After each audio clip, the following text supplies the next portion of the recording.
Welcome back, folks. Well, this journey of talking to women has been truly remarkable, I have to tell you. I get to spend some time with women who are sharing with me not only who they are and how they got to do what they're doing, but the journey that they've had to traverse to get there. I mean, part of the ambition for this show was to normalize the conversation of imposter syndrome. And the more I talk to these women, the more I start to see how we're all so connected and we're all so similar in that journey. And it doesn't matter what background you've come from, it doesn't matter what nationality you are, there is a mutual understanding of what it means to be human and the journey that we go through, not only in the external world, but this journey within ourselves. And today's episode is no different.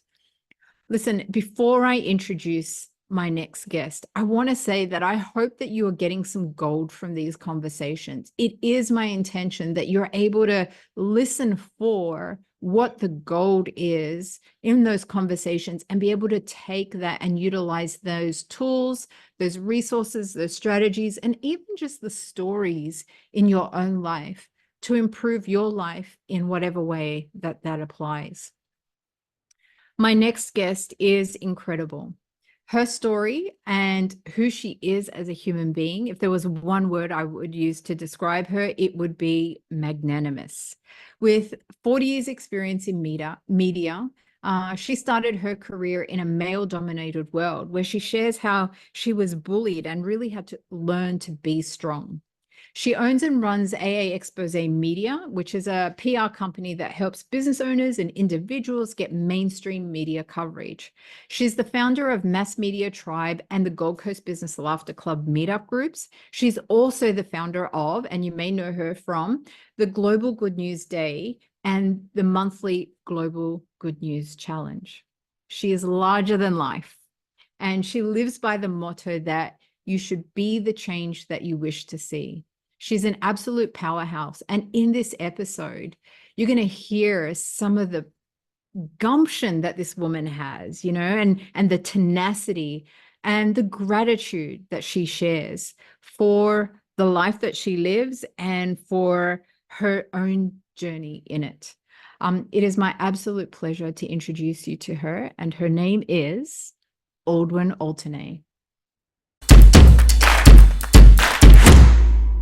No, Altuney is actually a Turkish word that my dad was given when his dad got sent away. He was a Ukrainian father who was called Ivan Oskilko.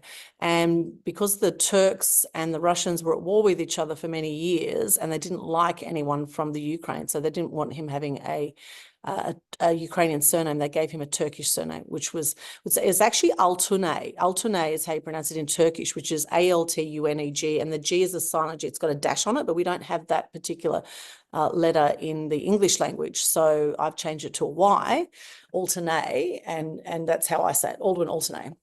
But in Turkish, okay, it's Altuney, which means goldsmith. Altun is gold, and A is bending gold. Altuney is the actual pronunciation over there.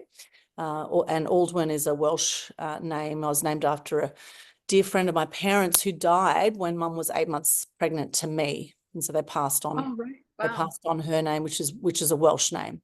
However, my background is Greek, Turkish, Ukrainian, so it's quite a mix. And I was born in Sydney, so what does that make me confused? I say to people, it makes me very confused. It's great to kind of delve into the background as well, because we often, just by nature of what we do, I suppose, judge people by their cover without really understanding, what's going on and who they are. Yeah. I would never have guessed that you had that eclectic mix of nationalities behind you, Yeah. Well, it's quite an extraordinary mix because all three countries have been at war with each other, Greece, Turkey, and Russia. So I often say, my parents had makeup sex and I was the love child. I've been spreading love ever since. So it's an interesting background. And I'm actually so grateful because it's so rare that that I would actually be here if you consider the background story. Is this, are we doing, is this you doing the interview now? Is this the chat? Yeah, let's roll. Okay, roll. All right. Yeah. Okay. So it's very rare that you have someone with Greek, Turkish, and Ukrainian background. It is such a unique mix, and it's an interesting story because my great grandparents were actually kulaks in Ukraine, and kulaks are basically they're the elite class. They were farmers. They lived about an hour out of Kiev in the Ukraine, and when Stalin took over in Ukraine and turned it all communist, they wanted to kill off and get rid of the elite class. And so they actually killed off 30,000 kulaks in Ukraine at that time. And my great grandparents were actually on their farm one night. It was minus 20 degrees outside. And Stalin's men turned up at their door and said, "Get off your land." And they said, "Where are we going to go?" I mean, if they got off their land, they would have just starved to death, because where are they going to go in that freezing cold weather? And, this is a time when there was a lot of famine as well. There was, it was very difficult times in Ukraine. And they basically were then taken out the front of the house by these men and hung out the front of the house. And their son, Wow. who's my dad's dad, was in another part of the Ukraine at the time. And he started to speak up against the government about what had happened. And then his friends came to him and said, "You better get out of here now. Now they're coming to kill you too." And so he ran away to Turkey and met my dad's mum, who was Greek. And they had 3 children, and 2 of them died by the age of 5. One died, little boy died of sort of like a cot death at a year old. The other one was a 5-year-old girl who, when the mum was at a church service, right next door to the church was this cemetery. And at the cemetery was a little candle at one of the graves. And the little girl went over to look at the gravesite, and the candle caught onto her little white dress and started to burn her dress. And she ran away from the crowd and ended up with 3rd-degree burns and died within a few days. And that was my dad's brother and sister. Wow. That's So quite a tragic story. So my dad was the only survivor of that union, right? And as a Christian in a Muslim country, he then got knocked big time growing up. He was called infidel, which is traitor. Yeah. That means traitor. And so he grew up in a country. He was born in that country. He never felt like he belonged in Turkey, and he was discriminated against. He was not given work. Look, he had a lot of Muslim friends because most of his friends were Muslim. And if you look back to the history of Turkey in the early 1900s, they actually killed off 2.5 million Christians, Greeks, Assyrians, and Armenians. 2.5 million were killed off in the early 1900s. And Turkey, even to this day, does not admit that they did that. If you see a movie called The Promise that actually explains the whole story, it's a great, a great reflection of what happened back in those days. But of course, because in Ukraine they killed off all the farmers, of course, there was famine, right? And so interestingly, my dad's dad actually had a wife and 2 kids in the Ukraine who he actually ran away from. And and the idea was he was coming to Turkey to get some work to send some money back to Ukraine. And he did that once, and then it never happened again. And so dad was able, my dad, many years later, after he migrated to Australia and he wanted to find out about his Ukrainian heritage, he knew his dad's surname was Oskilko, Ivan Oskilko. So he looked on Google and he looked up Oskilko, and he found this international model called Victoria Oskilko. And he reached out to her and said, "I'm not sure if we're family, but this is the only, this is what I know about my dad." And turns out that she was a descendant from his dad's other the other wife that he had in the Ukraine. And it's a remarkable story. And then my mum and dad went over to Ukraine twice after that and met family that they just never knew about. Thanks to the internet, he was able to find this family.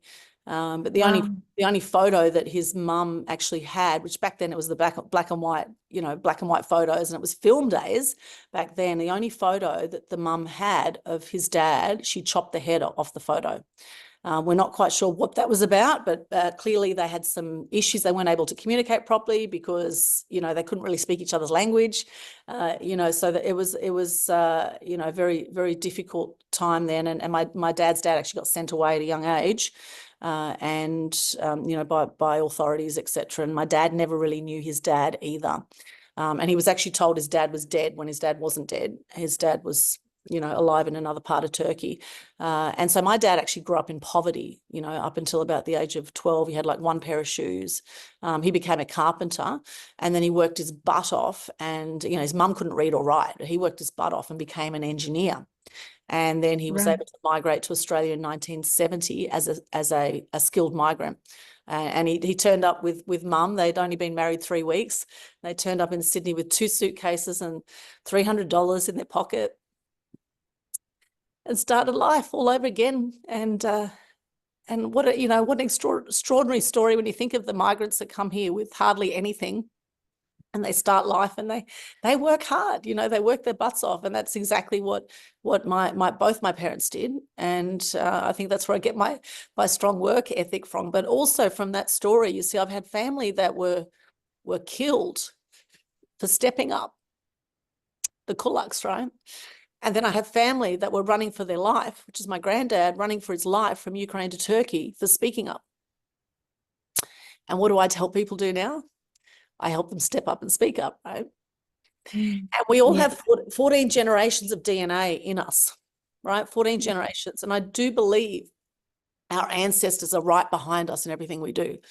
And I do believe the more inner work I do, as in, meditation, I've done breath work, I've done a lot of work on myself. I've become a quantum coach recently. And the more I tap into this, inner tuition, this intuition that we have in source energy, into God energy, whatever you want to call it, universal energy, the more I tap in, the more I feel my ancestors' support in what I do.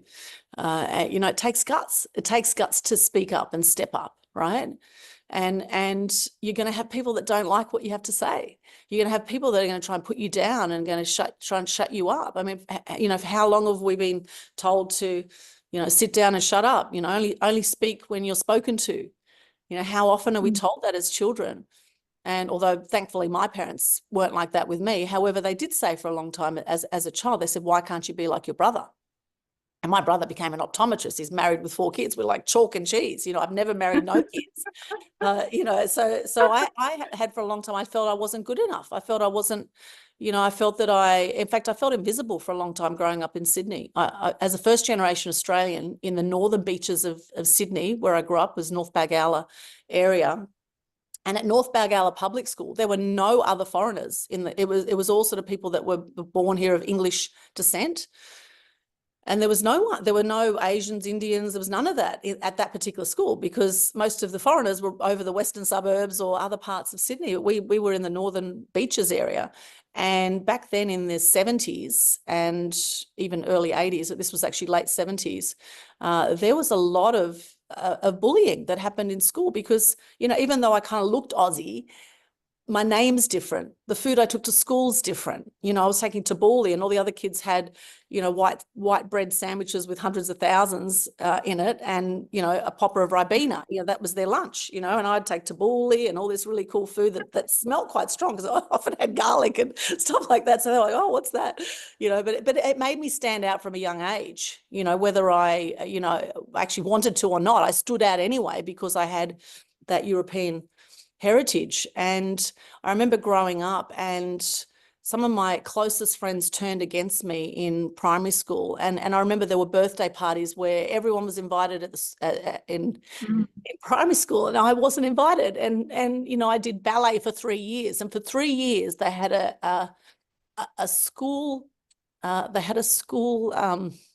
sort of a ballet school performance that would happen at the end of each of the years. And for 3 years in a row, I was left out of that ballet performance. There were like two or three girls that were just never made it into the, and maybe it was just I wasn't really skinny like the other girls. I probably had a little bit of a belly, eating a lot of European food. We always ate a lot at our house. And in fact, anytime we had friends over, my mum would be like, eat. It was that European hospitality that, people love to come to my place and eat.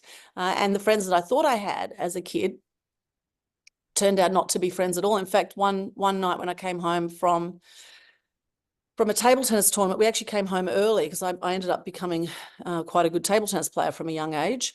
And I remember one day, actually, we came home early, and four of my closest, what I consider my closest friends, were throwing rocks at my house, and they had the hose on the house, and they were basically trashing our house. These young girls, they thought I was at this tournament all day, but basically they and I was shocked. I didn't know. I thought, what have I done? And, I always made it mean that I'd done something wrong, that I wasn't good enough, I always made it mean that I wasn't enough, wasn't good enough. I'm all alone, all those kind of stories. And growing up, watching a lot of negative news, my dad was one of these guys that he loved to watch the news every night, not just one channel of news, but he would watch multiple channels of news. And often it'd be, a small house, and sort of when the TV was on, and back then there was no social media, everyone in the house could hear what was going on the TV. And I remember one night, I was about 8 years of age, and I went to, I was so upset by what I saw on the news, and in tears. I was literally in tears watching the crime and the murders and all the dramas that happen on mainstream TV. And I went to Dad and said, Dad, why is the world like this? Why are people so cruel? And he turned to me and said, darling, he said, that's just how the world is. And he gave me a hug, and that's what he said. That's just how the world is. And so that's how I believed the world was. I believed it was a nasty world. I believed people were awful to each other. And then I started to see lots of evidence of that. I started to see animal cruelty from a young age. I started to see people bullying each other, fighting in the school ground. And I started to see lots of evidence of why the world was so cruel. And for a long time, Dad said anger is danger. And so I internalized my anger, which many years later I realized was actually depression. It was depression, what was happening, because I was internalizing my anger, and anger internalizes, it comes out as depression.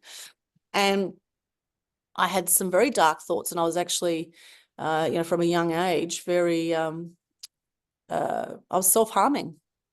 Wow. Self-harming from a young age. And, but Dad did introduce me to table tennis. And at 8 years of age, as soon as I could see over the table, I used to just belt the hell out of the ball. I had this killer forehand smash. I used to sort of belt the hell out of the ball. And so I became known for this killer forehand smash. But also my dad put me in the environment where, he would bring coaches to our house, and I would be training with my brother. We'd be training from a young age, and he'd start to get this competitive spirit into us, and we'd go to tournaments each weekend. And then before I knew it, by 10 years of age, I was ranked #1 in Australia for table tennis, for the under 17 category. And then I was interviewed by the Manly Daily when I was 10 years of age, which is where my fascination for the media came. I've actually got 40 years media experience now. I've just turned 50 not long ago. And at 10 years of age, I remember my first media appearance very clearly in our garage in North Bagala. Dad actually built this special garage, and we had a table tennis table in there. And the photographer and journalist came out from the Manly Daily at the time. And I remember back in the film days again, the photographer got up on a ladder to get a good angle of me at the table. And I remember with my bat and ball, just holding the ball with my bat, looking up at this photographer, thinking, wow, that looks like such a fun thing to do. I'd love to do something like that one day. And that's where my curiosity sparked with the media and with photography and journalism. And then at age 11, I was on Cartoon Connection on Channel 7. And I remember being in the studio, and there's a massive camera in the studio looking at me, and the host turned to me. There was probably 30 people in the studio. The host turned to me and said, sort of jokingly, just before the interview to sort of get me ready, she said, I just don't think of the 2 million people watching this right now. So I remember looking at the camera, and all I could think about was the 2 million people watching this right now. And I was like a deer in headlights. I just froze. It was an atrocious interview. She was asking me things that was like in one ear, out the other. I think I mumbled out some words, and then that was a very short interview. However, what they did have was a table tennis table in the studio. And so I went onto the table. I thought, I'm just going to, I just got on with my brother. And I thought, I'm just going to focus on this ball. I thought, I'm not looking at that camera with 2 million people. And so we just started warming up. We were just doing forehand to forehand in the studio. And they loved it. They got the clapping machine going and they thought, oh, this is fantastic. It's like, hang on a sec, you haven't seen us do our chops and our smashes. You haven't seen us do our really cool shots. But see, the thing is, for most people, they couldn't get more than 1 or 2 balls on the table at the same time, whereas we were always just training and just get, 100 balls on, you just keep going forehand to forehand. But that wowed them because, they just don't do that. And we were so close to what we did that we didn't see the genius of what we did, at the time. However, for the media, see, they don't just want to educate, they want to entertain as well. And that was very entertaining for them. So we got more airtime, and then at age 11, I was sponsored by MLC Junior Sports Foundation, alongside Joanna Griggs, who's a Channel 7 celebrity now, and Jeff Hugel, top young swimmers and other young athletes. And we had our first media training at the time where they taught us how to speak to camera. Unfortunately, this was after the spot on Cartoon Connection. It would have been handy before that. However, first media training then, and then at 13 years of age, I did a radio show at Radio Manly Warringah. And another way I got my anger out was I used to write a lot of angry poetry. And so I did a show where I used to speak out some of this poetry on the community radio show, and then did work experience at age 16 at Manly Daily. And then I went through a really dark period through my teenage years, very rebellious. Dad kicked me out of home at 15. And I ended up moving into a crazy household in Sydney with a drummer. His mum was an alcoholic. His sister was dealing drugs. And this was after sort of 2 years of rebelling, where Dad was doing his best to control me. So while I was playing table tennis, I was also, everything Dad said, I would do the opposite.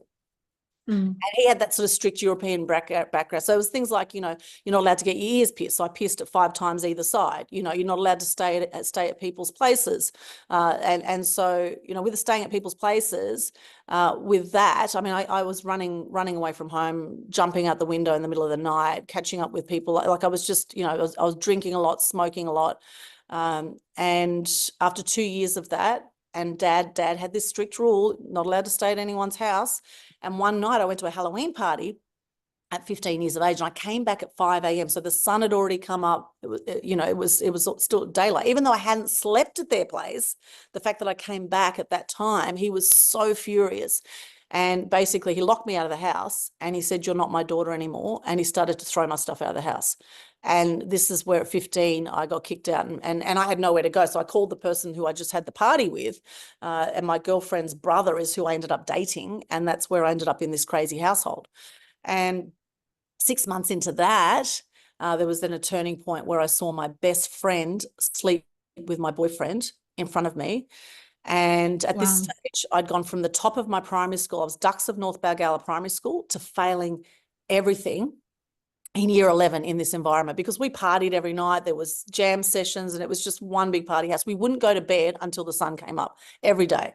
And so clearly I wouldn't get up in time to go to school. When I did get to school, it was after lunch. I missed half the classes, failed everything in year 11. And then I remember when this happened, when I saw my boyfriend and my best friend together, I remember being so devastated by that, and this had followed sort of periods of stealing in that house and lying and all sorts of, crazy stuff was going on in that house. And well, actually it wasn't even really a house. It was a seedy little unit above Sahib's Indian restaurant in Manly. It was a very seedy little place. And it was kind of like a long corridor with a few rooms. That's what this place was like. And then I remember 6 months in, this happened, and I called up my house, and it was no mobile phones back then. So I called from the landline, and I got my mum, and I was in tears. I said, "I can't handle this anymore." And she spoke to Dad, and they agreed to let me come back home under the condition that I focused on my studies, and that I was, that I behaved myself, basically. And so then what they did, very smart move, is they changed my environment.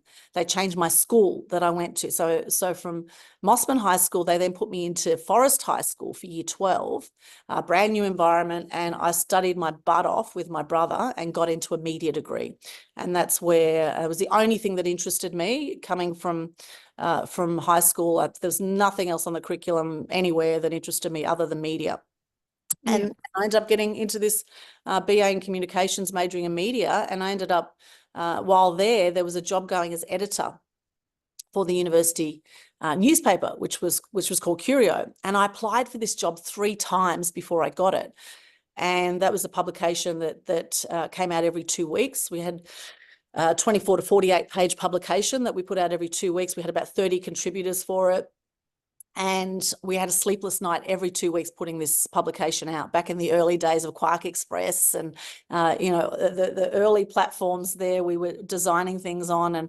And I ended up being the longest serving editor of that publication, Curio, for a year and a half. And what would happen is back then, before social media, of course, it's 1992 to 94, I would see stories on the media, in the mainstream media, I would see stories on TV or see documentaries that angered me or upset me, and I would write about it. And I would think to myself, well, if I can just impact one person with this story, it's worth putting this story out. And so some of the early stories I wrote was around female circumcision, and we had graphic photos. It was in your face press, like there was no holding back. We had these graphic photos of female genitalia and all the different levels of circumcision that happens for women, and the side effects of that, and how it wrecks their bodies, and all for the sake of men having more desirable sex for them. And it was absolutely trashing women's bodies and causing all sorts of diseases and things from female circumcision. So that was one story. I wrote a story about duck shooting. I couldn't believe people were shooting ducks for fun.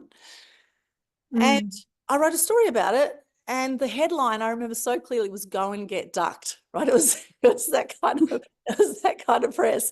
And then we did one on battery farming of chickens. I couldn't believe, when you buy cage eggs, that the chickens are on this tiny little A4 size area, A4 piece of paper size area, and they're on a slope, and the eggs just roll, and how cruel that whole thing is, and how that the chickens just end up sort of pecking at each other, and it just becomes a horrible, horrible thing. And people don't realize when they're buying cage eggs that that's what they're supporting, this kind of animal cruelty.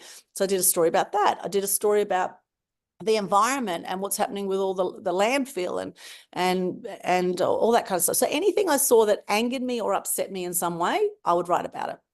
And that was really where I started to feel that through the media, the impact that can be made through the media. And that's really where my fascination really went next level.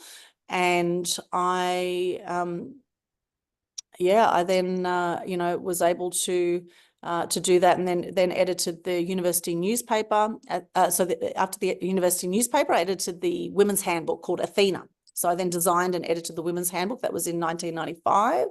And I ended up. Aldwyn, I might just stop you there, because you've gone into a whole bunch of history that I'm sure people who are listening are actually wanting to dive a little bit deeper, Sure, so if we just pause there for a second and go back to those early, well, let's first talk about the history of your family and sort of how you ended up, how they ended up in Australia, and how that history has influenced and impacted you to doing what you're doing, which you're telling us about now. And you sort of talked about the 14 generations of ancestors that impact you. And I'm curious, because for me, like, obviously, I know you a little bit better than say some of the people that are listening, and then there are going to be people who are listening who know you really, really well. For me, it's quite fascinating to hear your story and your heritage, and to hear about what you're doing now in the world. How, I guess there's a lot of things that I've that are coming to mind, and I guess one of those is, I want to put it not in the case of generational trauma, but we're going down that line of generational gifts, generational libraries of information and gifts and talents, and also the motivations for doing what you do. Like, how connected to that are you, and how much do you feel like that influences what you do? Yes, great question. Well, I think it impacts everything I do. I mean, nowadays I meditate every day, and when I'm meditating, I'm connecting to source. I have a strong faith. I was brought up Christian. I wouldn't say I'm religious. I believe in a God, a higher being. I'm very spiritual, I would say, and I do believe it's the one infinite source that we're all tapping into. I believe that we all have different stories about it, which some people have called religion. And I'm sure there were many fascinating stories over time around that, creating religions. However, that faith, I do pray and I do tap into my own intuition, and I do feel my ancestors with me. Whenever I mention my ancestors, I get goosebumps. So I know that they're right there. It's a feeling. I know that I'm supported in my work.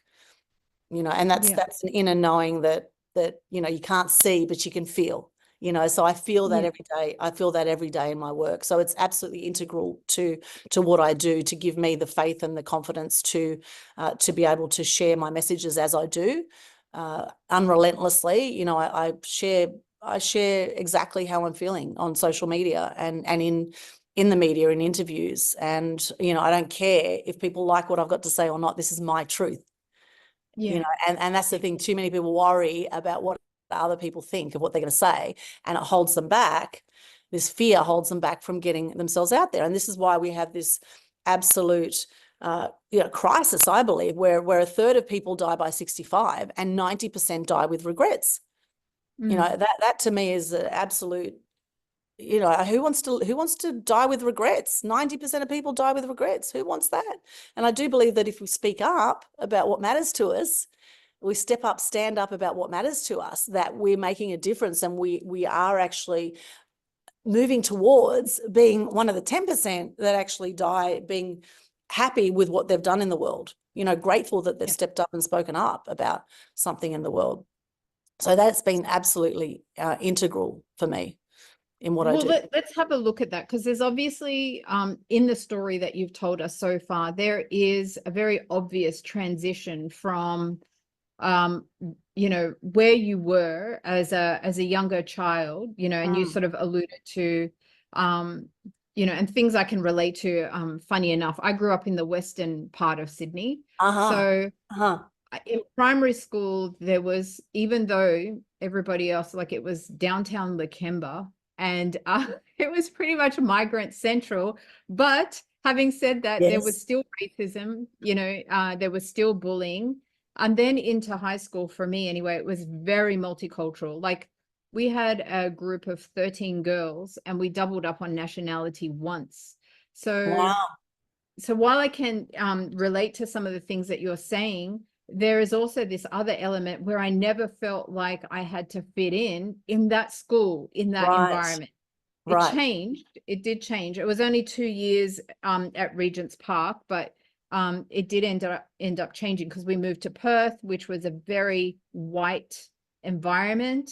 And then there was this whole hurdle all over again, even though they were multicultural, but it was like they were so intent on fitting in that they gave up their national, their heritage identity. So I'm curious, like, for you, because there's quite a mix of different things in there. There's, the ostracizing or the isolation because of the food that you're eating. Again, I can relate to that. Yes. So what's going on in your mind? Because, some of the conversations that I've had with people around imposter syndrome is the difference between when it's coming from inside of you, where you don't feel good enough, or you feel like a fraud, or you're shying away from acknowledgement because you feel like you don't deserve it.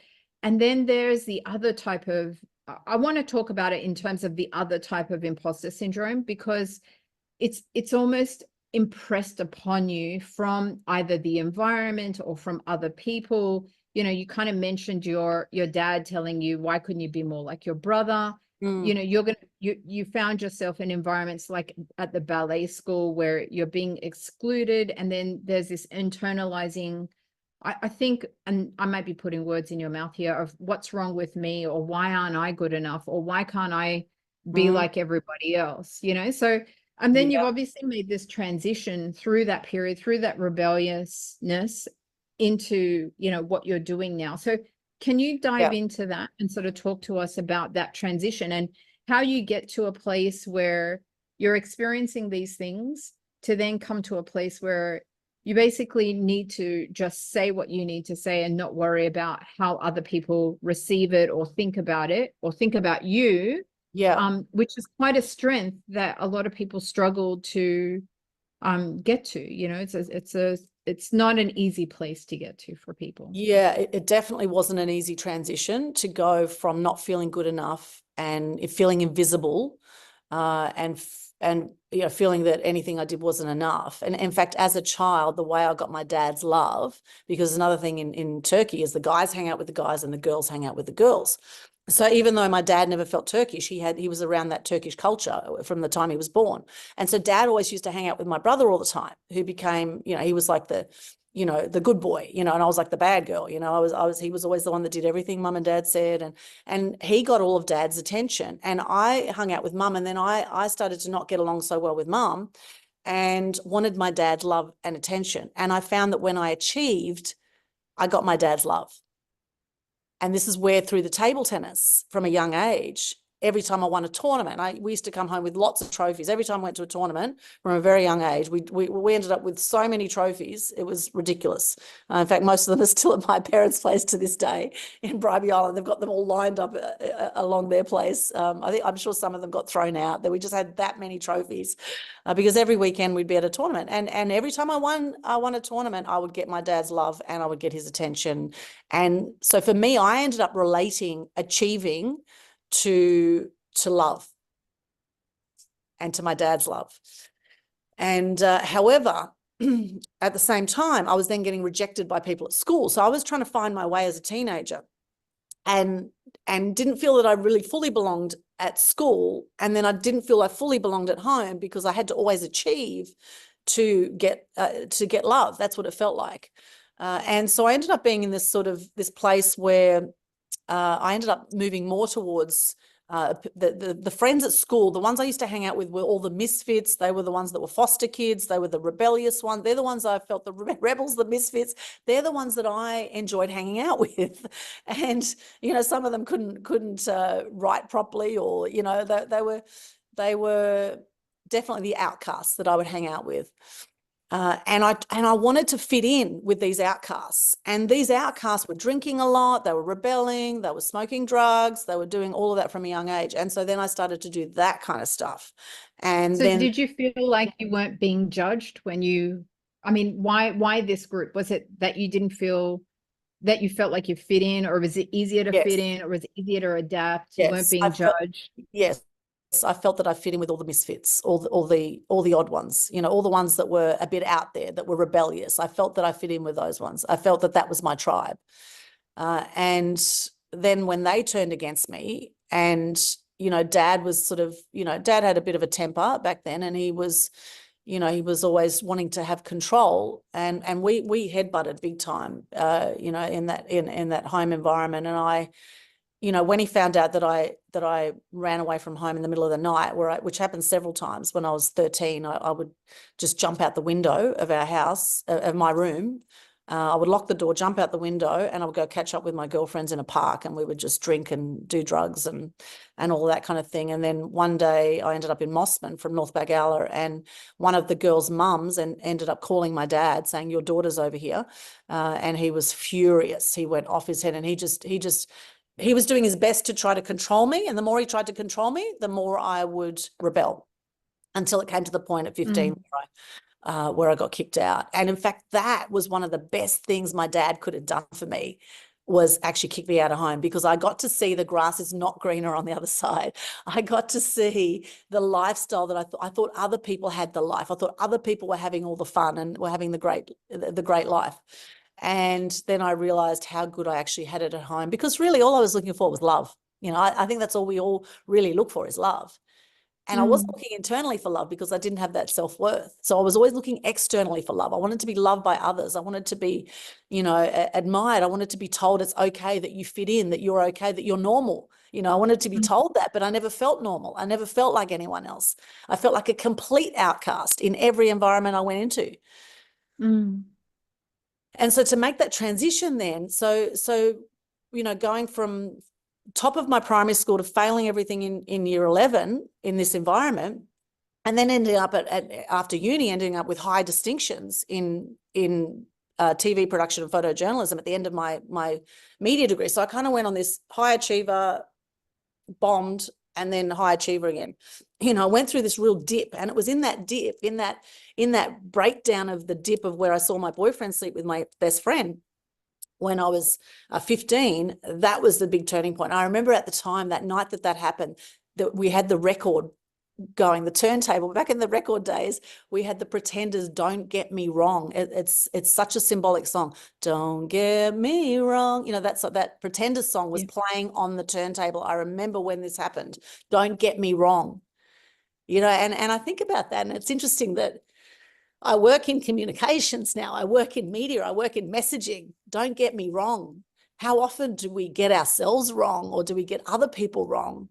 You know, and is it really wrong, or is that just part of the human journey? Is that part of the human experience where we go through these periods of not feeling good enough, not feeling, you know, like some of the biggest fears people have? I don't feel loved. I don't feel worthy. I don't feel I belong. I had all of it going on, you know, and the more personal development work I did moving forward, the more I was able to feel like I belonged within myself, firstly, you know, and the more I felt I belonged within myself, and I had that assurance of the spiritual, my ancestors, the tapping into source. I actually ended up becoming a born again Christian, although I ended up kind of completely off the rails with that, because I saw the corruption in the churches, or what I thought when the pastor was raising money at Brookvale Church for his holiday and for the TV screens in the church. I thought, surely, you know, Christianity is more than this. I just started to see it as a very commercial enterprise, and I didn't like what I was seeing, and went off the rails. However, I still kept my faith in a God, in a spiritual, in a higher being, you know,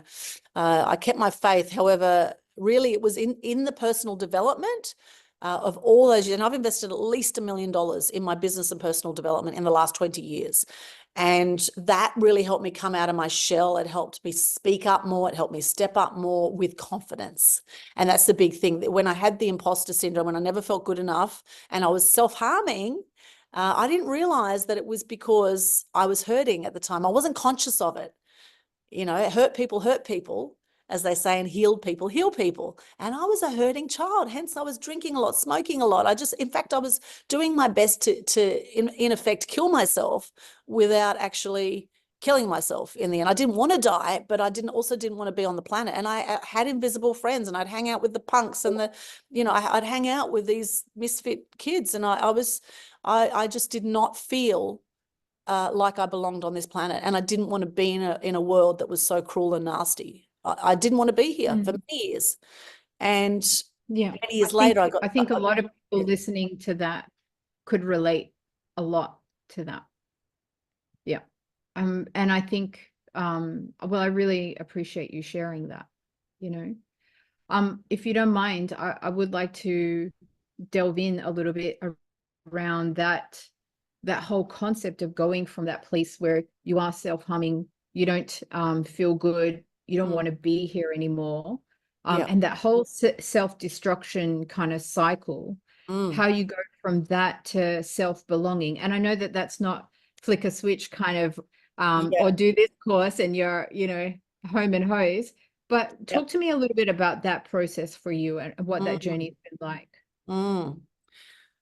Well, really, the big turning point, I think, was at university when I got the job as an editor of Curio, of the university newspaper. That was a big turning point for me because, well, firstly, I applied for the job 3 times before I got it. So I was persistent with that. I really wanted that job, you know, and I got the job, and I started to now feel like I was making a difference. And so then, what was the evidence, let's say, because let me ask this question first, and then I'll go back. But what was the evidence that you were making a difference? What were you seeing? I think when that first publication came out with my name as editor on it, that was the evidence, you know. And then wanting to produce this amazing publication every 2 weeks. I don't know why I'm getting so emotional, but I'm just, you know, I probably haven't really thought about this, you know. And I don't think I've ever shared this actually on any interviews in the past. So thank you for holding the space for me to share this.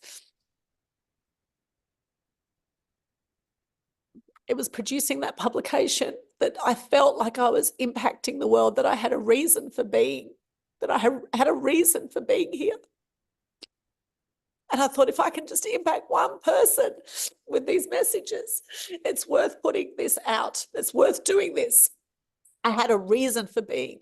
I had a reason for being on the planet, a reason for sharing, a reason for being. I found my purpose. In effect, I found my purpose. And it was through helping to share messages of things that upset me or saddened me, things that I wanted to change in the world. And I was making a difference by getting these stories out. And that's where I've worked in the media ever since. I love what I do now. I love sharing from the heart. However, I didn't have the confidence to actually speak up much back then. In fact, I came out of university and I thought, okay, what do I want to do now? I've just done a media degree. I've studied, we did black and white, we were developing the film photography back then in a dark room. This is back in those days. We were doing high-8 video editing. It was taking ages to edit videos. So I did film production. I made a short film. I ended up topping the class with this short film that I made with these two other guys. And it was called Batteries Not Included. It's a great little sort of art house film that we made at uni. And it was all these little achievements that I started to feel more confident, but I still had trouble sort of expressing myself, for many years actually. And it was really when I did, it was actually a turning point, was doing Landmark actually. In 2006 was a major turning point when I did Landmark Education. That was a massive turning point for me in expressing myself freely. And I actually got to see in that program, they were saying in Landmark, they say something happens to you, you make it mean something. Something happens, you make it mean something. It's usually up to about the age of 7. And there I was thinking, I was sitting at the Landmark Forum thinking, what is it that happened up until the age of 7? And suddenly it hit me. At 6 years of age, when I was at my grandma's place in Turkey, there was the first trip my parents made back to Turkey, and I was 6 at this stage in 1984. And this big sheep that I befriended at my grandma's place, that every morning I'd run down, I'd cuddle this sheep. And it hit me this one day, we took the sheep out for a walk, and I was so happy we're taking the sheep out. It was a beautiful sunny day. I'm holding onto the sheep, walking with it. And next thing, these 3 guys came, like double my size, came and they grabbed the sheep. 2 grabbed it by the feet. Another one grabbed it by the head. They dragged it onto this concrete block in front of us, and myself and my whole family. It's like 20 people. They're all laughing, having a great time. And this sheep starts squealing, and they pull out this knife and they cut the sheep's throat in front of us on this concrete block. And I was screaming my head off trying to save the sheep. My dad's holding me back. And I witnessed this sheep get killed in front of me with its head hanging off and blood everywhere. And I was so horrified by this. I remember just bolting, running away from everyone and sitting on the side of the street and just bawling my eyes out. And it was like in that moment, my innocence was gone as a 6-year-old. And I remember then in Landmark, they said, well, you make it mean something. And I thought, what did I make it mean? Well, I made it mean all men are bastards. I can't trust my parents. I don't want to be here. I hate my life. I'm not good enough. I couldn't save that sheep. I then started to see how I was doing life in this course that I didn't see before. And so from there, then I realized that hurt people as well. And I realized when people are nasty to me, it's actually not about me at all. So then I stopped taking things so personally. And now when people are nasty, I just send them love. I bless and release. And I started and then, many, many years of different courses, business courses, personal development. I just recently became a quantum coach. I've done hypnosis, NLP. I've done lots of different modalities of training since then. And I keep working on myself, and I keep doing more trainings because, we are the best investment we can make. And that has been absolutely pivotal on that journey too. So I hope that answered the question around how I went from that to that. It does. I mean, what I'm hearing is, going from that journey to self-belonging, it's a big journey, right? Like, and we're talking how many years here? Like, because that I would guess that even though that experience at university was obviously a very important element to your transition in life, it's the beginning of building that evidence, right?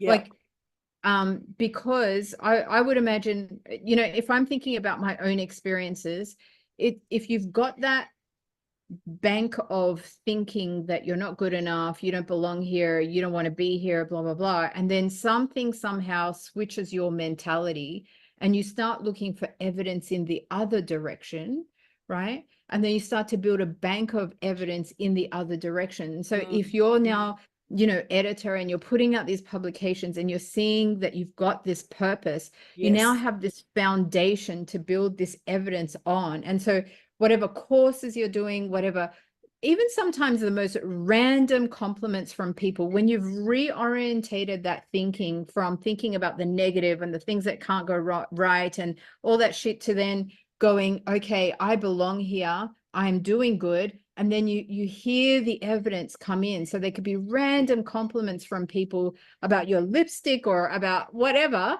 Yes. And you just fill the bank up, you know, you fill the bank up of evidence that I have a right to be here, and I don't need to apologize for taking up this space. Yes, exactly. Oh my gosh, yes. And the biggest journey has been the journey of self-love, actually, and self-acceptance. You know, the biggest journey has been the feeling of self-belonging, that, you know, of actually accepting myself exactly as I am, exactly as I'm not, appreciating the whole journey that has brought me to this point, you know, and getting into gratitude as much as possible. It's been quite a journey because, you know, that depression has come and gone over the years. And I've now had 4 friends who've taken their own lives by the age of 45. And so part of that journey was for me to experience all that depression and to have my friend's suicide that took me on this trajectory of then wanting to promote more good news, realizing that I can make a difference and that I do make a difference, whether I'm conscious of it or not, with every interaction I have with someone. Right. And then through Landmark was all about self-expression and leadership. So then I did the self-expression and leadership program, and I created the world's first Animal Action Day. I started to make a difference for animals. I did this event about awareness, appreciation, respect for animals. We've done now 17 annual events, raising funds for different charities every year. And also through Landmark, I created the Good News Day in 2018. After my 4th friend suicided, I was coaching on a self-expression and leadership program. And as a coach, part of our thing was we needed to go out in the community and do a project. And my project was, okay, I'm going to promote more good news. And so that was where the Good News Day started, 8th of the 8th, 18. And now through COVID, June 2020, I've ramped it up again now. We're doing a global good news challenge every month where I'm encouraging people worldwide to share gratitude and good news. And Yeah. done this with the people all over the world have done it now. Nick Cree, of course, has done it. We did one in Sydney recently. And it's so powerful when you get into gratitude. And the more that I've understood the quantum world, and I did this quantum coaching course, I worked with Dr. Espin and did his whole elite program and did a lot of breath work. And, you know, I did a lot of women's work as well. I was doing women's circle work because what I realized, and as a journalist, I ended up working as a journalist for 20 years in TV, radio, and print. And that was a go, go, go, go, go world. So, you know, I was driven by this wanting to belong, wanting to feel good enough, and I found it through achievement. And so I became a high achiever. I became like this machine on this roller coaster of achievement. And, you know, I've never married or had kids. I've been pretty much married to my work, and I love what I do. I absolutely love what I do. And knowing that I can make a difference through, whether it's through achievements or not, knowing I can make a difference makes it actually fills me up even more with that self-love. I feel even better about myself when I'm making a difference. I feel like I'm in that 10% that is not going to die with regrets because I'm getting out there and I'm speaking my truth consistently and I'm making a difference in anything that moves me in some way. If I'm saddened, upset by something I see, I speak up about it now. And that, to me, speaking up about it is part of the healing and the therapy and part of this journey to self-love. Yeah. Yeah. Thank you for sharing that. I'm going to ask you a bit of a confronting question. So I'm going to premise it like that. Sure. But and you can feel free to answer or not. A lot of the work that I do, you know, you talk. I can hear it in your speaking. Like I developed the map of potential, and it's all about being outside of the circle, like outside of your comfort zone, in the space of the unknown. But it's in a format that makes it very easy for people to use that map as a living, breathing, you know, integration into their daily life.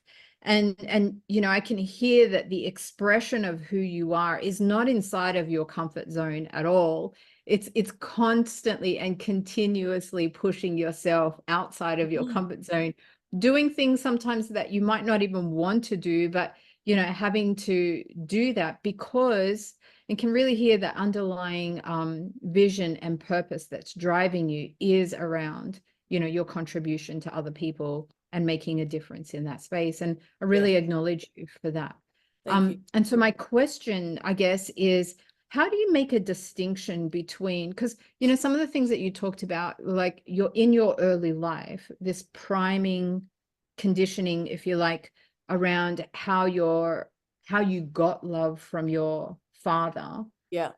there's now intersection between what you do daily. And I guess the question I have for you is, can you love yourself when you're not doing any of those things and you're just kind of, there's no performance aspect to it? Like a friend of mine, he Yeah. says, this is not a performance-based relationship, which I really, Yes. and a lot of, and the cultivation, like if you look at Enneagrams, I think it's number 3, that the success formula for the Enneagram is about performing, like achieving, doing something in exchange for love, right? So, and I may not be completely correct around that, but yeah. So do you, can we consolidate those two things, like this world of where you've, been Yes. conditioned in a way to perform to get love, and then this work that you do, and then how you bring that back into self-love, where you can love yourself, as you said, whether Yes. you are or whether you're not, whether you have, whether you don't have, because Yeah. that's the space that I love to kind of explore with people, and Mm. get into that nitty gritty. So how does that feel? Like what's your impression about all of that? Oh, look, that is a fantastic question. I love that question. It has been a journey, let me tell you. It is a journey, and it's an ongoing journey.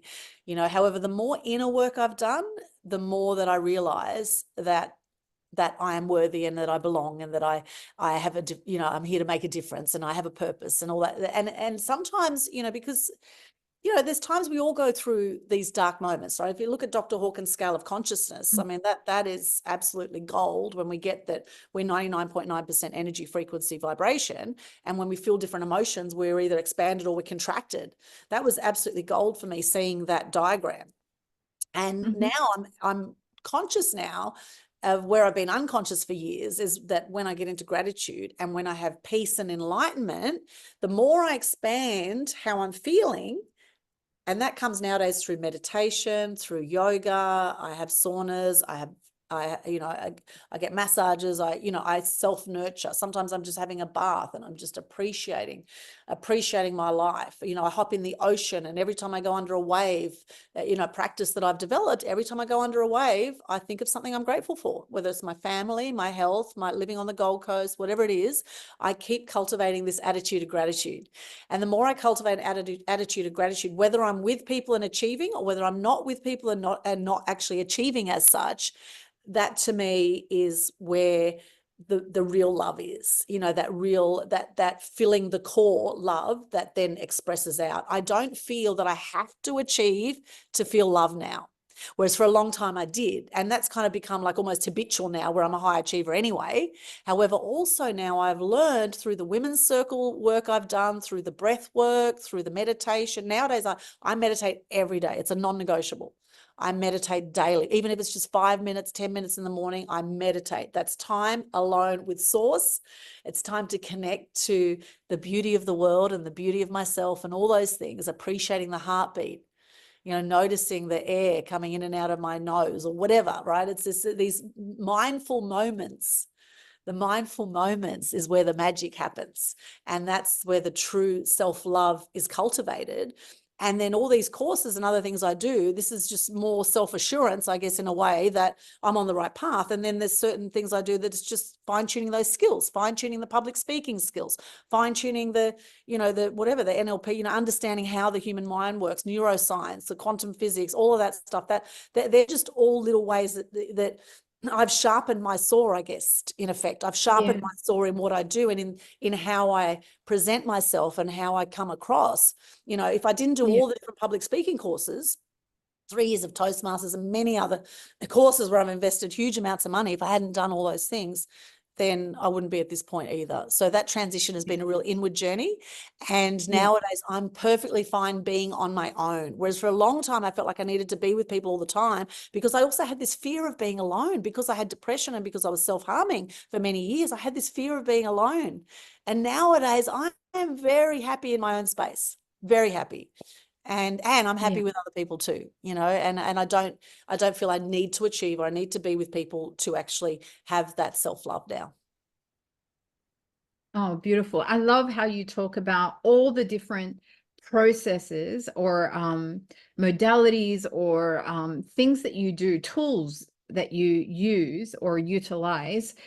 So whether it's the massage or the meditation, the gratitude, all of those different things that you're doing to kind of keep your frequency high, essentially, Yeah. and to keep your head straight. Like one of the things that I have learned doing this interview, I interviewed this amazing lady by the name of Kyoko Yoshisuma, and she is a board game publisher. Oh. And one of the things that I picked up from interviewing her is her, I'm going to call it, she may not call it this, but her iron mind. And Oh. I call it that because she made a decision to do this board game. She ended up getting bullied by people who are board game buffs, or, like apparently it's quite a cultish thing, but because her board game was quite different. So she wasn't following the usual convention. They were projecting hate onto her.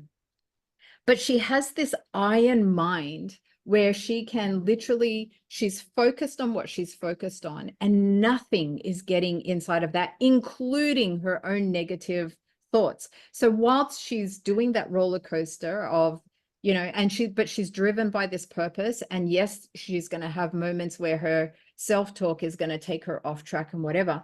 But when you talk to her, you really get this sense of this iron mind that protects her vision, that protects her purpose, that protects what she knows that she needs to do to move forward. And nothing is getting in, including her own negative self-talk, right?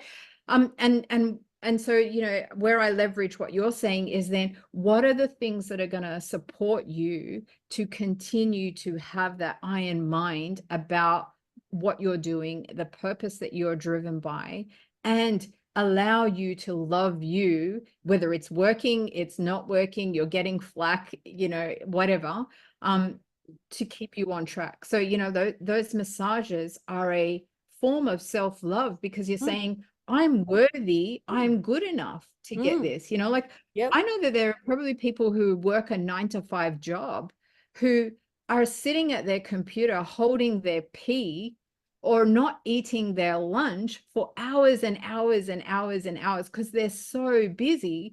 But actually, there's a recognition in that, you know what, I deserve to eat, or I deserve to take this break to go to the toilet. Like nothing is that extreme that, and those little moments, like you said, those little mindful moments, that mindful moment sitting at your computer and realizing, you know what, I'm hungry. I actually need to take care of myself. I deserve to take care of myself. I'm going to take a minute here to go off and take care of that. Yes. Just starting to build that awareness, around, because that self-belonging, that self-love, that self-acceptance, I call it radical self-acceptance, so that Mm. it kind of enters that paradigm of whether you're achieving, not achieving, successful, not successful, have $1 million in the bank, only have, 1 cent in the bank. All of that is irrespective, that you can still love you no matter what, Mm. unconditionally, Yes. And I Yeah. think that if people could get to that, and through these conversations, I'm hoping that, people that are listening are getting more and more of an idea of what it's going to take for them to get there, because everybody's journey is quite different. But hearing you say that, it's just been quite extraordinary. So thank you for sharing so, deeply and authentically. I really appreciate it. My pleasure. And, I often say to people, you are 1 in a billion just by being born. We've beaten 1 billion swimmers to get to the finish line just by being born, right? There's a reason we're here on the planet, and we are worthy, and we don't need anyone else's permission to exist, to live, and to live a life we love. And I truly believe, if you look at this Dr. Hawkins scale of consciousness, if the more we get into joy, the more we have love and gratitude and peace and enlightenment in our lives, however that looks. And sometimes it is sort of building that muscle with things like meditation or yoga, or, whatever it is for you, getting in the ocean, doing what you love is a great way to be on purpose. What is it that you love doing? And looking at the Ikigai model, what do you love? What does the world need? What are you passionate about? All that kind of thing. What can you make money from? And Ikigai is a fantastic model as well to follow your purpose and passion. But a huge thing is you are allowed. We don't need permission from anyone else. Get that you're allowed. But we need to give ourselves permission as well. Like, yes, even like I know for myself, getting to that point of giving myself permission to do what I love, yes, and taking away any other agenda or parameters around it, and yes, just being free to express myself yes. has been quite a journey to get to that point where I just give myself to permission. And even still sometimes I'll post something and think, oh crap, maybe I should take that down, or maybe like and I don't. I just kind of, Yes. I'm just like, no, I'm moving forward, we've got to keep Yes. going, and I can't care that much because I'm just going to hurt Yes. myself in the process. Yes, yes. And that's the thing. The more you build your profile, the more you put yourself out there and be seen, heard, and known, the more you're going to have the lovers and the haters. And so it's almost an exercise in itself. The more you speak up about something, particularly if it's controversial, and the more you're going to get the lovers and haters. I mean, let's just look at Donald Trump as a great example, right? Whatever you think of Donald Trump, you've got to admire the guy's resilience. He just keeps getting back up there, no matter how much crap they throw at him, right? They try and shoot the guy, they try and kill him. He still keeps getting up and going, fight, fight, right? I mean, he's like, you've got to admire that kind of resilience. And it's an inside job. It's an inside job. I think you would have gone through and had your fair share of that experience, like based on just even the things that you've shared with us that you felt compelled to bring out and talk about, so how's that been for you, like to be able to not regress into imposter syndrome, but to actually use it as fuel to keep going? What were some of your strategies?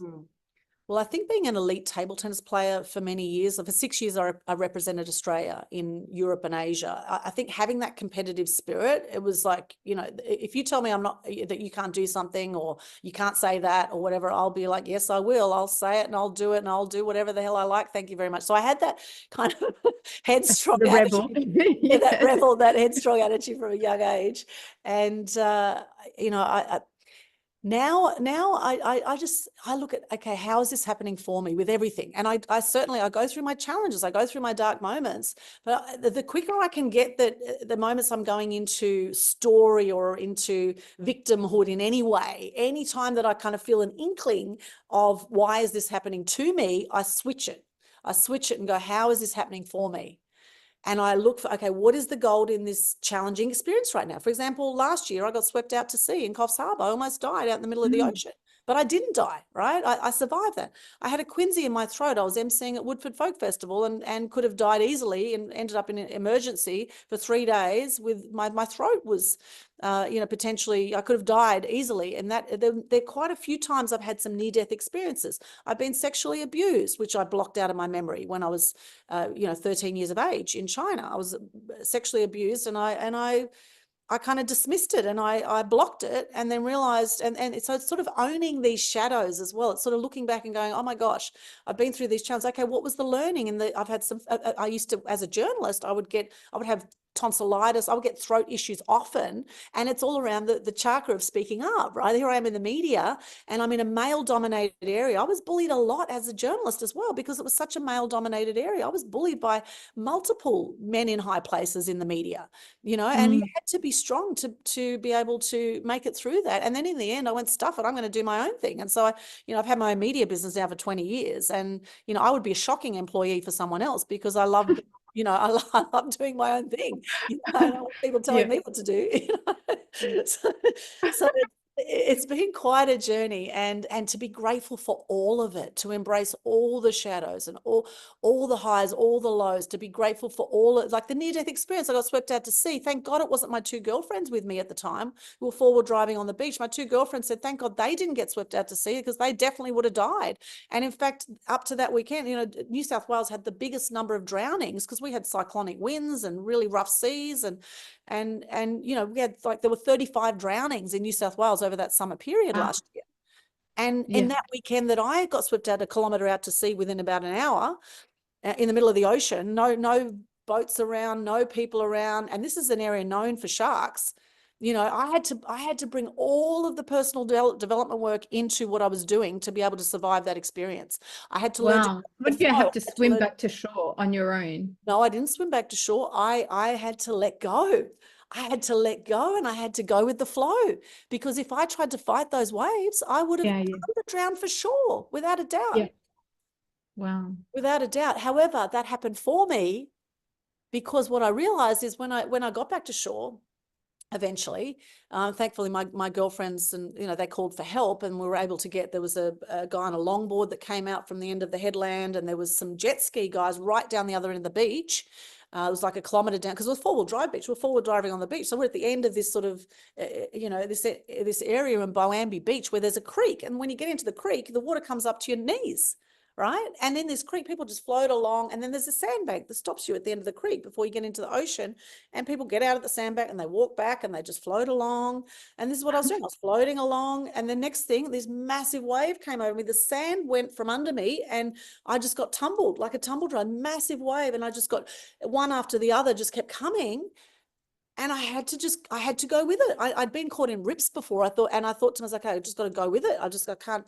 You can't fight this, right? You just got to go with it. But at the same time, there was this uncertainty of where the hell am I going, and trying to, keep afloat. In fact, keep my head above water. There's a saying, keeping your head above water. I had to keep my head above water, and I had to keep breathing. So then my breath work came in, but then I had to silence my thoughts, because all these thoughts were coming up, as I was getting swept further and further out to sea.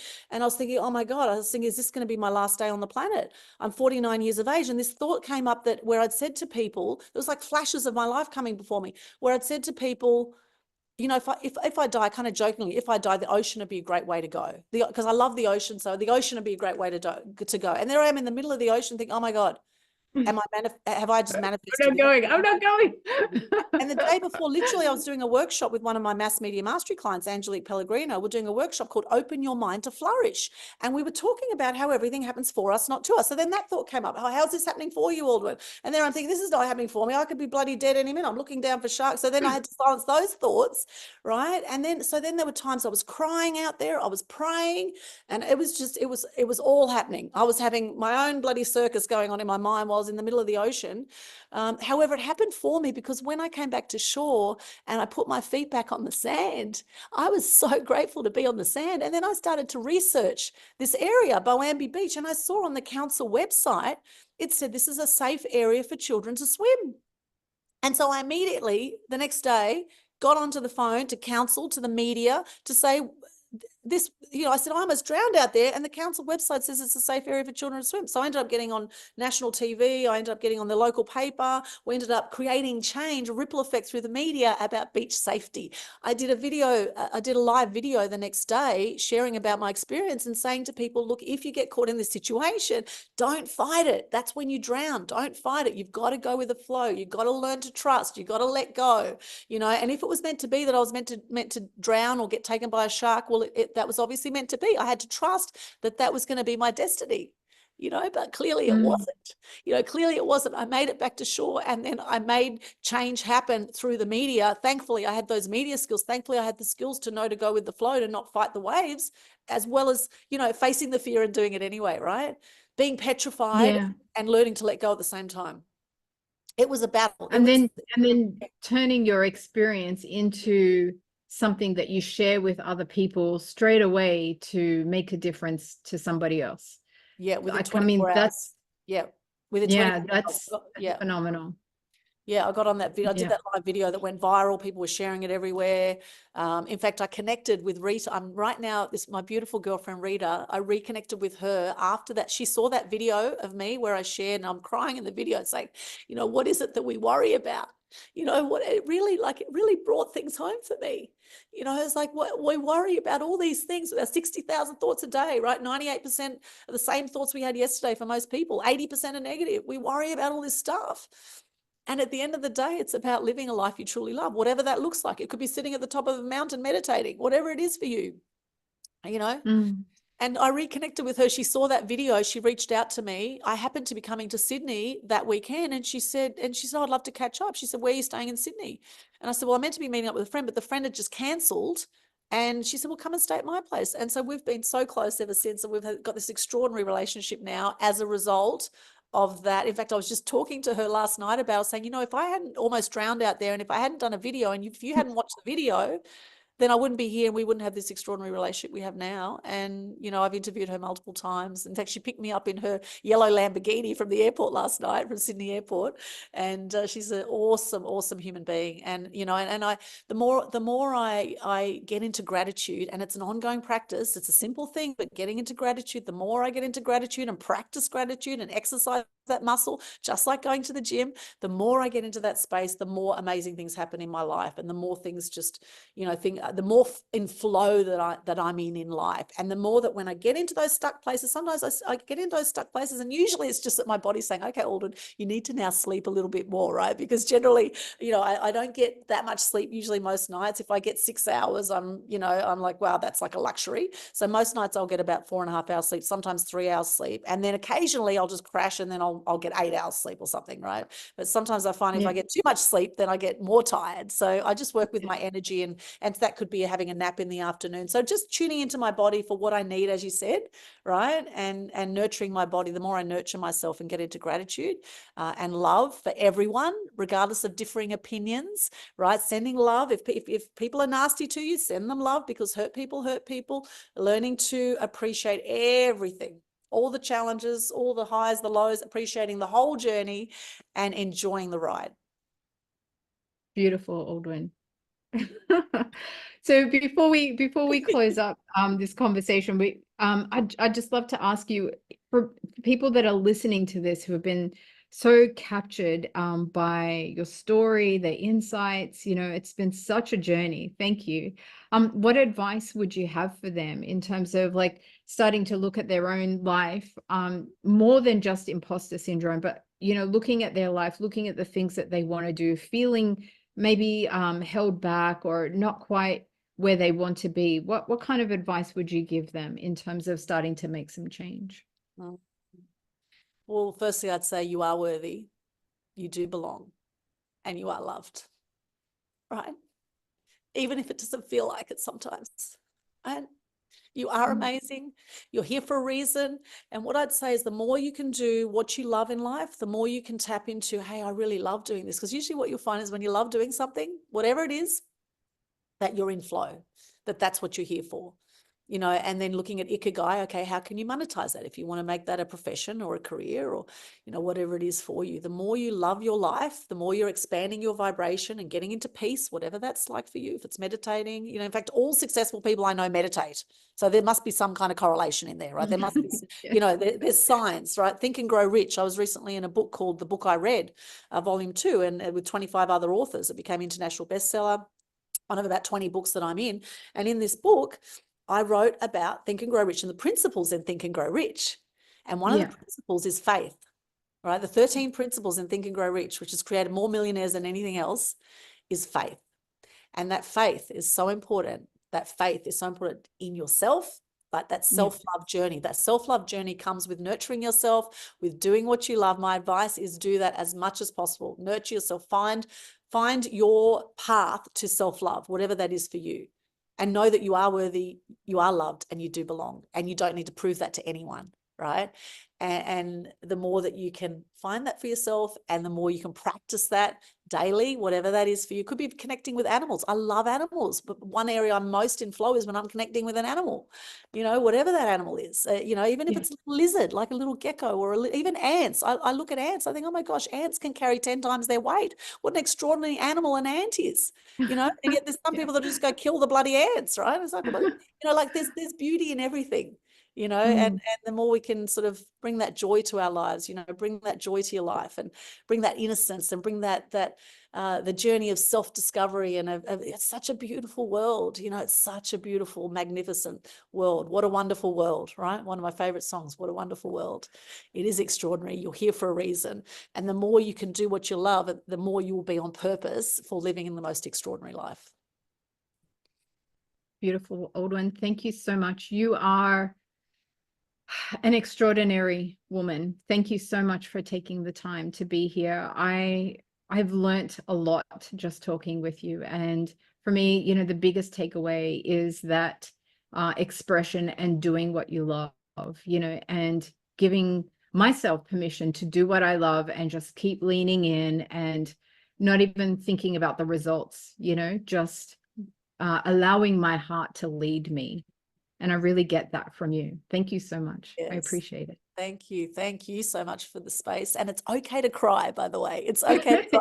We have It's tear okay. ducts. We have tear ducts for a reason, right? And I cry often. So, you know, this is just my role. You know, if the tears come, the tears come.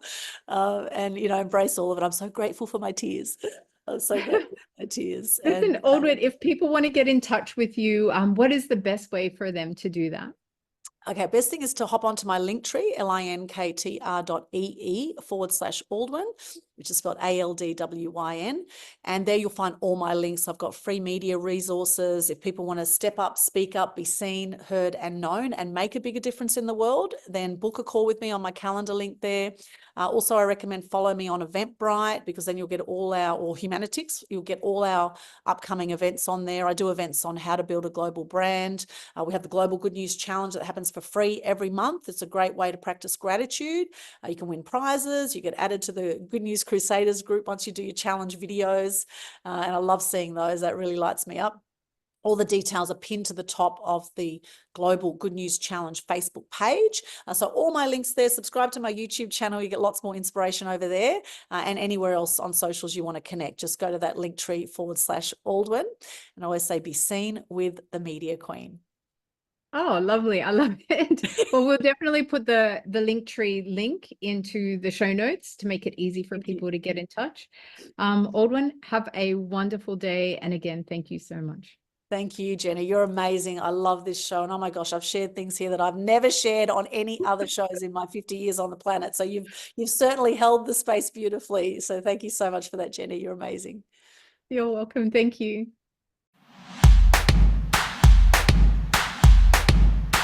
Hey, I hope you enjoyed the episode. Leave me a comment and let me know what was your biggest takeaway. And if while you were listening, somebody popped into your mind and you know that they would benefit from listening to this, be sure to send the link to them. This series is just getting started, so go ahead and subscribe and hit that notification bell so you'll know when our next episode drops. If you liked what you heard and you want to know more, be sure to check out the show notes. And over the next coming weeks, I'll have some giveaways for you too. In the meantime, I want to thank you for listening, and I'll catch you on the next one.